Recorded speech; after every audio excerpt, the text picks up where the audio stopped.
Anyone who knows me knows I'm an hip-hop fanatic or a rap head. And one of the funniest conversations I was having some days back was about Nigerian hip-hop scene, because I do not live in the Nigerian hip-hop scene. And the person was like, why don't you? So we were just having a back and forth conversation around it. And then I realized something in the moment. The Nigerian hip-hop scene is not collaborative, and collaboration went a long way when hip-hop started. Welcome back, guys. This is Madness in Nigeria Living, and I'm your host, Sigesi. Am I really going to talk about hip-hop today? Not necessarily. So, back to the collaboration mindset here.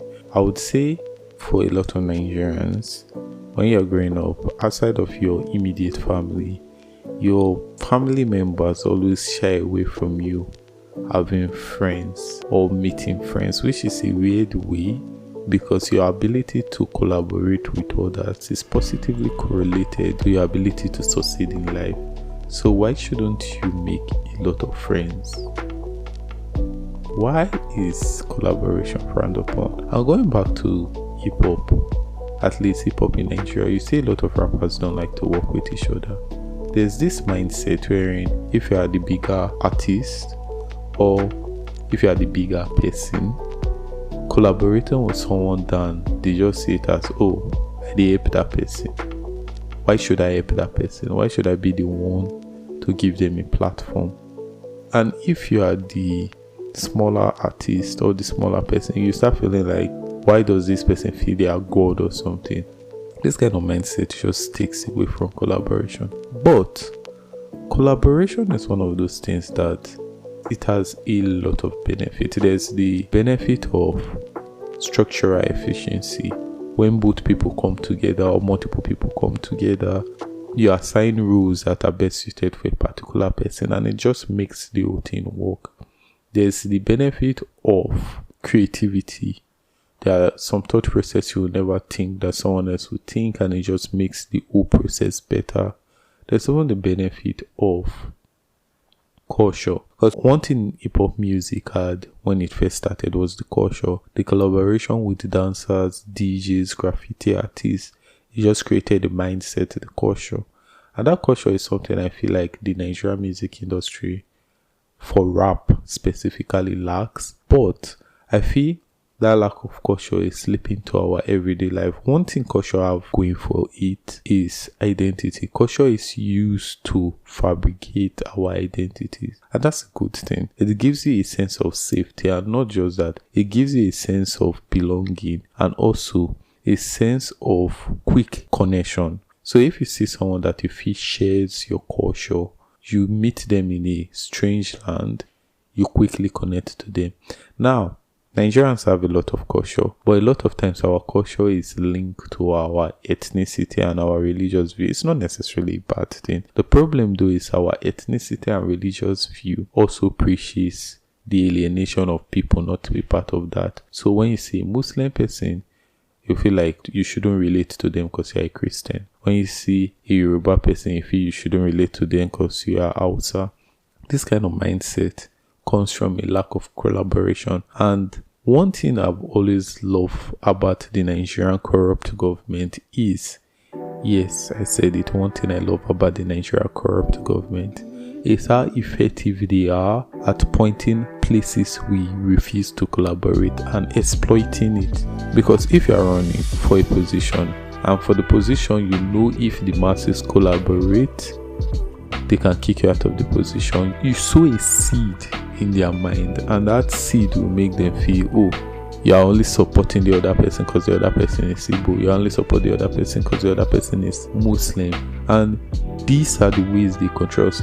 Mind you, there are other ways the Nigerian government controls, very effective ways by the way. They use poverty to control a lot of people. But even with poverty, when we look at collaboration, we can eliminate some of this their control. Because if I'm trying to be an activist and we're supposed to go for a protest, I'm not going to start just saying my own problems and say it in a way that doesn't leave room for other people's problem. First of all, we'll try to look for our shared problem, and secondly, I will try to communicate the niche problem of individuals, because we are collaborating. We're not fighting for one type of Nigeria, we're fighting for all type of Nigeria. So when the EndSARS protest was going on and feminists were trying to talk about women problem, and there were a lot of people that felt like, oh, you shouldn't say this, it's EndSARS problem. That's not the kind of mindset we should be using to approach things. The mindset is, these are human rights issues, and if women suffer this other type of issues, we should be vocal about it.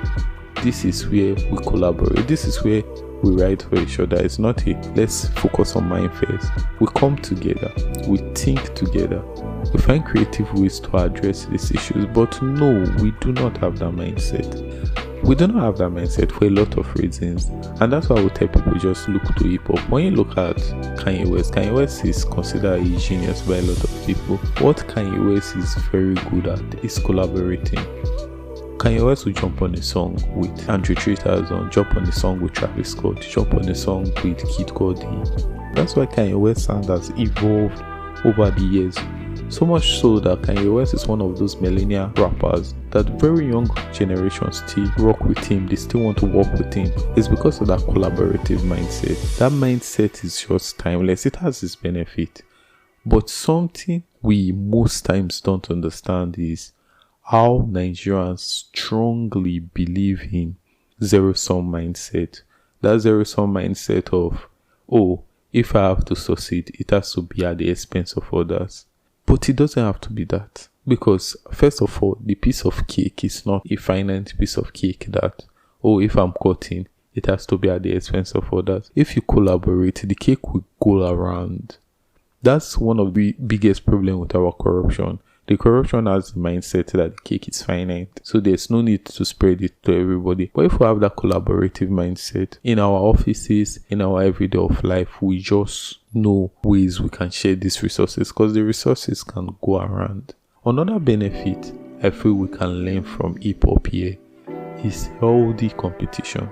When Kendrick Lamar released his verse on Control and he mentioned the rappers he works with and saying he's coming for them, that's the kind of attitude I feel as Nigerians we should also have. We are collaborating, we are trying to work together, but we are also trying to better ourselves, because that's what healthy competition does.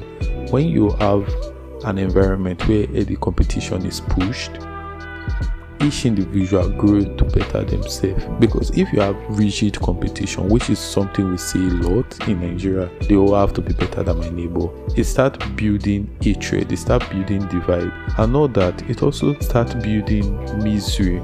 You will be miserable when you feel like, oh, your neighbor you should be better than is getting better than you. But when you see your neighbor getting better, you're like, oh, how can I get better? You won't talk to them.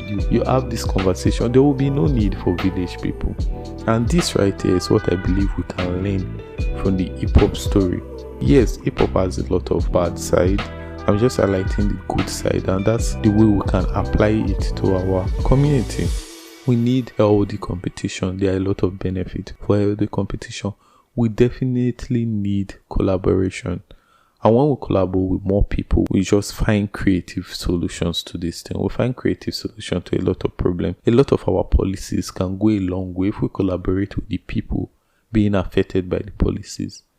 Because when we have senators and the rest that are over 60 making policies about the internet, without including the younger generation, they make rules that are archaic. The way they see these things is very archaic. But if we have a collaborative mindset, not just in the government, in our everyday life just becomes very, very interesting. It becomes less toxic. It becomes more fun. And that's it. It's just a very simple, straightforward episode. Collaboration. Think of ways in your own life you could have collaborated with someone else and you didn't. Think of ways you could have had conversation that could have led to collaboration, that breeds that form of community. Because a lot of times, that's how communities can grow, through collaboration. But that's it, guys. A very straightforward episode. This wasn't the episode I wanted to make this week. It just, from the conversation I was having, I felt, let me just put this out there and address it. So see you again next week. Bye.